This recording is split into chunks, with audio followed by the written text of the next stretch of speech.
I hear about things, and I don't read anything about me, but I hear about things from other people. Like, what's going on with that thing? You know, what are you talking about? Like, yeah, I read an article that, you know, people are upset because of this and that. And I'm like, oh. I'm a sucker for Joe Rogan stories. And because I know you, people send them to me. It's so strange. It's a strange time. I feel bad. I don't know. Maybe that's not the word, man. I feel bad.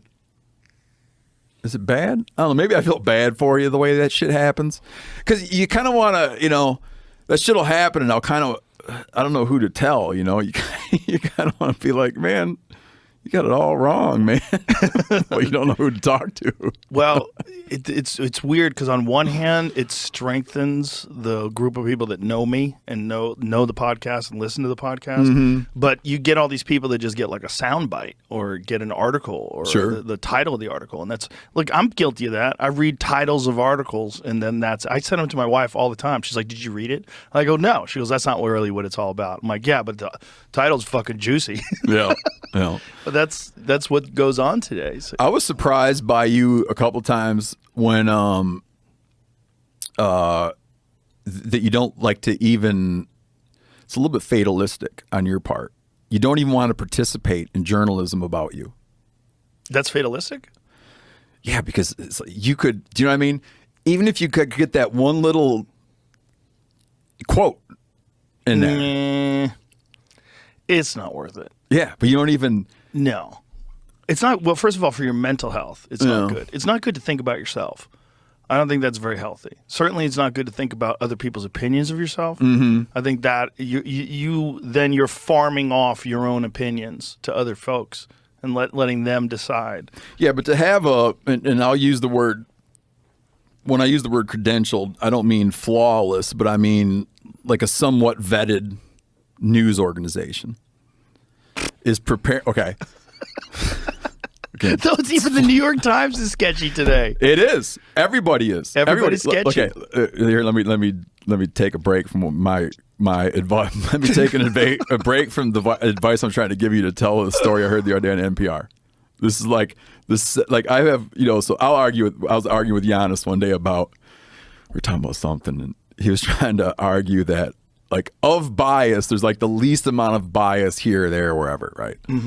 And he had cited NPR as being, he felt lower on bias than many others. But the other day I heard a story where they're talking about climate change activists destroying famous works of art. Okay? Yeah. And they sort of like gave a soft condemnation of the practice, but then said it just goes to show how artwork remains relevant and part of the dialogue. Oh, God. And I was like, I'm trying to imagine if QAnon people were sabotaging major works of art, what the coverage would be like. Yes, that's a good point. Do you know what I'm saying? Yes. Yeah. It was just, I don't even think they can see it. Well, the problem is they're QAnon. like, hold on, I support climate change activists. Therefore, I have to act lukewarmish on the morality of destroying works of international significance. Right? And I'm like, you would never do that if it was a different people trashing these works. No, when never. The Taliban blew up the Buddha, right? Were they like, well, you know, it just goes to show, you know, how important that artwork is? Never. Do you know what I'm saying? There's no way they would have done it. Right. You can't. The QAnon maybe not the best example because it's shitty example. It's so easily disproven. Yeah, it's a shitty example. But maybe more like Tea Party people. Like sure, someone Tea who Party has people, pro-life individuals, a right-wing ideology, like pro-life individuals destroying works of art. Yeah, they would not on NPR go like, in defense of those people that are, I can see it doing that. They're not really destroying the works of art. They're throwing like soup at glass, like because all that work of art, all those works of art are protected. Yeah, chaining themselves. They describe some item as gunk. I don't know what that was. I thought that was shoddy journalism. Gunk. Oh, back to my advice, though. Okay. So, I feel like I know you know about it. There was a piece in, I don't know if it was the New York Times or New York Times Magazine about you. How long ago?